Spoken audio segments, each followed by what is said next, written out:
हरियाणा, जिसे अक्सर भगवान का घर कहा जाता है, एक सियासी अखाड़ा बना हुआ है। जैसे ही भारत 2024 के लोकसभा चुनावों के लिए तैयार हो रहा है, हरियाणा अपनी 10 संसदीय सीटों के साथ एक महत्वपूर्ण राज्य के रूप में उभरता है। राष्ट्रीय राजनीतिक परिदृश्य में राज्य का बहुत महत्व है। राष्ट्रीय राजधानी दिल्ली से इसकी निकटता इसके रणनीतिक महत्व को और बढ़ा देती है। हरियाणा का राजनीतिक परिदृश्य गतिशील और अप्रत्याशित रहा है। राज्य ने विभिन्न राजनीतिक दलों के उत्थान और पतन को देखा है। कांग्रेस के प्रभुत्व से लेकर क्षेत्रीय खिलाड़ियों के उभरने तक हरियाणा ने यह सब देखा है। आगामी लोकसभा चुनाव एक कड़े मुकाबले का वादा करते हैं। भारतीय जनता पार्टी भाजपा राज्य में अपनी पकड़ बनाए रखने का लक्ष्य रखेगी। इंडियन नेशनल कांग्रेस खोई हुई जमीन को फिर से हासिल करना चाहती है, एक कड़ी चुनौती पेश करेगी। जननायक जनता पार्टी जेजेपी एक अपेक्षाकृत नया प्रवेशी राजनीतिक समीकरण में जटिलता की एक और परत जोड़ता है। हरियाणा लोकसभा चुनावों के नतीजों के परिणाम राज्य की सीमाओं से परे होंगे। यह भाजपा की लोकप्रियता और कांग्रेस की पुनरुद्धार रणनीति के लिए एक लिटमस टेस्ट होगा। चुनाव जेजेपी की स्थापित राजनीतिक व्यवस्था को बाधित करने की क्षमता का भी आकलन करेंगे।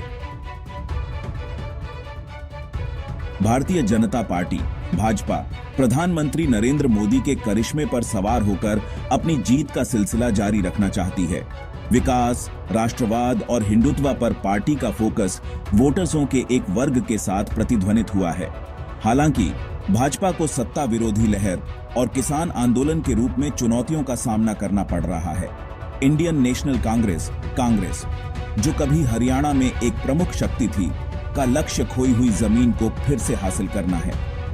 पार्टी अपने पारंपरिक वोट बैंक पर दांव लगा रही है और भाजपा की कथित विफलताओं को उजागर कर रही है। हालांकि आंतरिक गुटबाजी और मजबूत नेतृत्व का अभाव कांग्रेस के लिए चिंता का विषय बना हुआ है। इंडियन नेशनल लोकदल इनेलो में विभाजन के बाद गठित जननायक जनता पार्टी जेजेपी एक महत्वपूर्ण खिलाड़ी है। दुष्यंत चौटाला के नेतृत्व में जेजेपी को जाट समुदाय का समर्थन प्राप्त है। 2019 के विधानसभा चुनावों में पार्टी के प्रदर्शन ने कई लोगों को चौंका दिया। वे लोकसभा चुनावों के परिणाम तय करने में महत्वपूर्ण भूमिका निभा सकते हैं। आम आदमी पार्टी एएपी पंजाब में अपनी जीत से उत्साहित हरियाणा में भी पैठ बनाने की कोशिश कर रही है।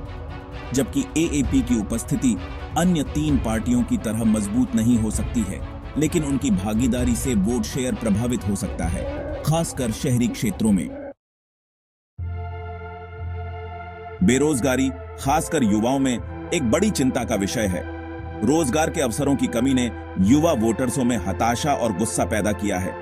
इस मुद्दे को हल करने और समाधान प्रदान करने के लिए राजनीतिक दलों पर दबाव है। हरियाणा में लंबे समय से चली आ रही कृषि संकट सुस्त पड़ी हुई है। किसान कम फसल की कीमतों, कर्ज और अपर्याप्त बुनियादी ढांचे से जूझ रहे हैं। भाजपा सरकार के विवादास्पद कृषि कानूनों, हालांकि निरस्त कर दिए गए हैं, ने किसान समुदाय के एक वर्ग को और अलग थलग कर दिया है। कानून व्यवस्था का मुद्दा भी चिंता का विषय है। अपराध की घटनाओं, खासकर महिलाओं के खिलाफ, ने राज्य के सुरक्षा तंत्र पर सवाल खड़े कर दिए हैं। मतदाता अपनी सुरक्षा पर राजनीतिक दलों से आश्वासन चाहते हैं। विकास या इसकी कमी चुनाव का एक महत्वपूर्ण मुद्दा है। जबकि भाजपा सरकार का दावा है कि उसने महत्वपूर्ण विकास कार्य किए हैं, विपक्ष संसाधनों और लाभों के असमान वितरण का आरोप लगाता है। सड़कों, स्वास्थ्य सुविधाओं और शैक्षणिक संस्थानों की स्थिति विवाद का विषय बनी हुई है। हरियाणा में जनता की भावना मिश्रित है। जबकि भाजपा को आबादी के एक वर्ग का समर्थन प्राप्त है, वहीं सत्ता विरोधी लहर भी देखने को मिल रही है। दूसरी ओर कांग्रेस को कुछ लोगों द्वारा एक व्यवहार्य विकल्प के रूप में देखा जाता है, लेकिन दूसरों को संदेह है। जेजेपी की लोकप्रियता बढ़ती हुई प्रतीत होती है, खासकर जाट समुदाय में। हालांकि यह देखना होगा कि क्या पार्टी अपने पारंपरिक गढ़ों से आगे अपना आधार बढ़ा सकती है। एएपी के मैदान में उतरने से उत्सुकता पैदा हुई है, लेकिन इसका प्रभाव आंकना जल्दबाजी होगी। हरियाणा में मतदाता एक ऐसी सरकार चाहते हैं जो बेरोजगारी, कृषि संकट और कानून व्यवस्था जैसे मुद्दों पर उनकी चिंताओं का समाधान कर सके। वे एक स्थिर और निर्णायक नेतृत्व की भी तलाश कर रहे हैं, जो राज्य के भविष्य के लिए एक स्पष्ट दृष्टिकोण प्रदान कर सके। हरियाणा में लोकसभा चुनावों का परिणाम विभिन्न कारकों पर निर्भर करेगा। जिसमें व्यक्तिगत उम्मीदवारों का प्रदर्शन, अभियान, रणनीतियों की प्रभावशीलता और राजनीतिक दलों की वोटर्सों से जुड़ने की क्षमता शामिल है। खंड 5। हरियाणा में बीजेपी मोदी लहर पर सवार। हरियाणा में बीजेपी एक बार फिर मोदी लहर पर सवार होने की उम्मीद कर रही है। प्रधानमंत्री नरेंद्र मोदी राज्य में एक लोकप्रिय व्यक्ति बने हुए हैं। एक मजबूत और निर्णायक नेता के रूप में उनकी छवि वोटर्सों के एक वर्ग के साथ प्रतिध्वनित होती है। भाजपा केंद्र और राज्य में अपनी उपलब्धियों को उजागर कर रही है। पार्टी अपने विकास के एजेंडे और राष्ट्रीय सुरक्षा के प्रति अपनी प्रतिबद्धता का प्रदर्शन कर रही है। भाजपा अपनी हिंदुत्व विचारधारा के आधार पर भी वोटर्सों को लुभा रही है। हालांकि हरियाणा में भाजपा को चुनौतियों का सामना करना पड़ रहा है। लगातार 2 बार सत्ता में रहने के बाद पार्टी सत्ता विरोधी लहर से जूझ रही है। किसान आंदोलन ने ग्रामीण आबादी के एक वर्ग में भाजपा की छवि को धूमिल किया है। लोकसभा चुनावों में भाजपा का प्रदर्शन इन चुनौतियों से पार पाने की उसकी क्षमता पर निर्भर करेगा। पार्टी को वोटर्सों को यह विश्वास दिलाना होगा कि वह अभी भी हरियाणा के विकास और प्रगति के लिए सबसे अच्छा विकल्प है। खंड 6। कांग्रेस, क्या यह खोई हुई जमीन वापस पा सकती है? हरियाणा में कभी एक प्रमुख शक्ति रही कांग्रेस को खोई हुई जमीन वापस मिलने की उम्मीद है। पार्टी दलितों, मुसलमानों और उच्च जातियों के कुछ वर्गों के बीच अपने पारंपरिक वोट बैंक पर दांव लगा रही है। कांग्रेस भाजपा के खिलाफ सत्ता विरोधी लहर को भी भुनाने की उम्मीद कर रही है। कांग्रेस बेरोजगारी, कृषि संकट और कानून व्यवस्था जैसे मुद्दों पर भाजपा की कथित विफलताओं को उजागर कर रही है। पार्टी हरियाणा के लोगों के लिए बदलाव और बेहतर भविष्य का वादा कर रही है। हालांकि कांग्रेस के सामने अपनी ही चुनौतियां हैं। पार्टी आंतरिक गुटबाजी और मजबूत नेतृत्व की कमी से जूझ रही है। कांग्रेस को वोटर्सों को यह भी समझाने की जरूरत है कि उसके पास हरियाणा के भविष्य के लिए एक स्पष्ट दृष्टिकोण है। लोकसभा चुनावों में कांग्रेस का प्रदर्शन इन चुनौतियों से पार पाने की उसकी क्षमता पर निर्भर करेगा। पार्टी को अपने खेमे को एकजुट करना होगा, एक मजबूत नेतृत्व पेश करना होगा और जमीनी स्तर पर वोटर्सों से जुड़ना होगा।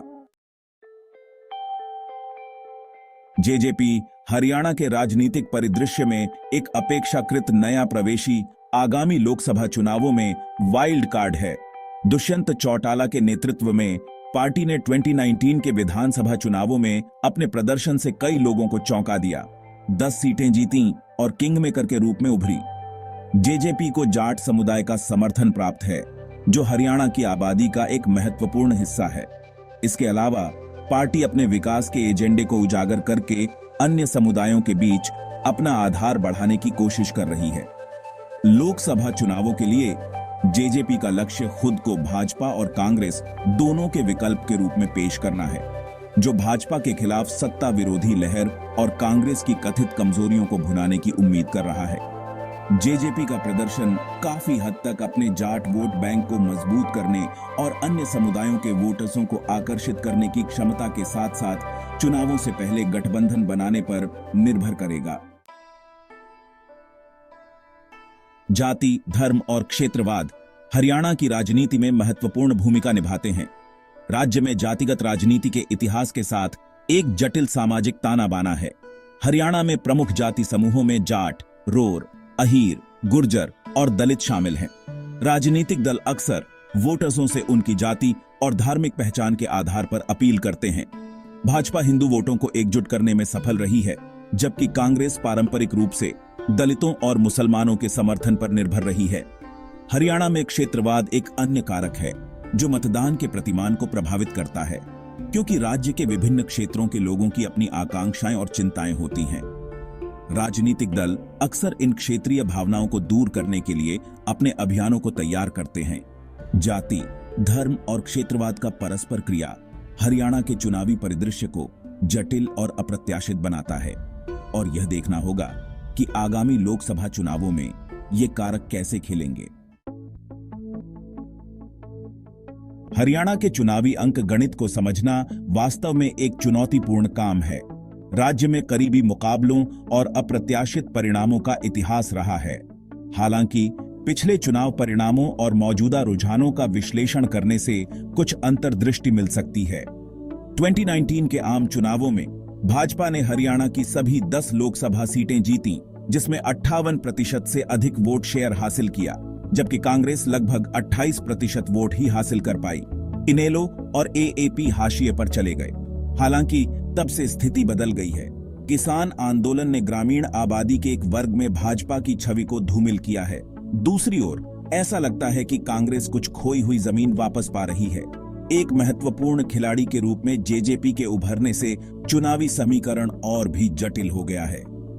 हरियाणा में लोकसभा चुनावों का परिणाम राजनीतिक दलों द्वारा अपने अपने वोट बैंकों को संगठित करने की क्षमता पर निर्भर करेगा। जो दल जाति, धर्म और क्षेत्रीय सीमाओं से ऊपर उठकर वोटर्सों के एक बड़े वर्ग का समर्थन हासिल करने में सफल होगा, उसे बढ़त होगी। चुनावों के नतीजों की भविष्यवाणी करना अक्सर एक जोखिम भरा काम होता है, खासकर हरियाणा जैसे राज्य में, जहां राजनीतिक समीकरण तरल हैं और मतदाता व्यवहार अप्रत्याशित हो सकता है। हालांकि वर्तमान रुझानों और आंकड़ों के आधार पर कोई व्यक्ति एक सूचित विश्लेषण करने का प्रयास कर सकता है। भाजपा सत्ता विरोधी लहर और किसान आंदोलन के बाद के प्रभावों का सामना करने के बावजूद हरियाणा में एक दुर्जेय शक्ति बनी हुई है। पार्टी का सुव्यवस्थित संगठन, मजबूत वित्तीय संसाधन और प्रधानमंत्री नरेंद्र मोदी की निरंतर लोकप्रियता इसे बढ़त देती है। कांग्रेस हालांकि खोई हुई जमीन को फिर से हासिल करना चाहती है, लेकिन उसे एक कठिन लड़ाई का सामना करना पड़ रहा है। पार्टी को आंतरिक गुटबाजी पर काबू पाने, एक मजबूत नेतृत्व पेश करने और वोटर्सों को यह विश्वास दिलाने की जरूरत है कि उसके पास हरियाणा के भविष्य के लिए एक स्पष्ट दृष्टिकोण है। JJP wild card entry Lok Sabha चुनावों के परिणाम तय करने में महत्वपूर्ण भूमिका निभा सकती है। पार्टी का प्रदर्शन अपने जाट वोट बैंक को मजबूत करने और अन्य समुदायों के वोटर्सों को आकर्षित करने की क्षमता पर निर्भर करेगा।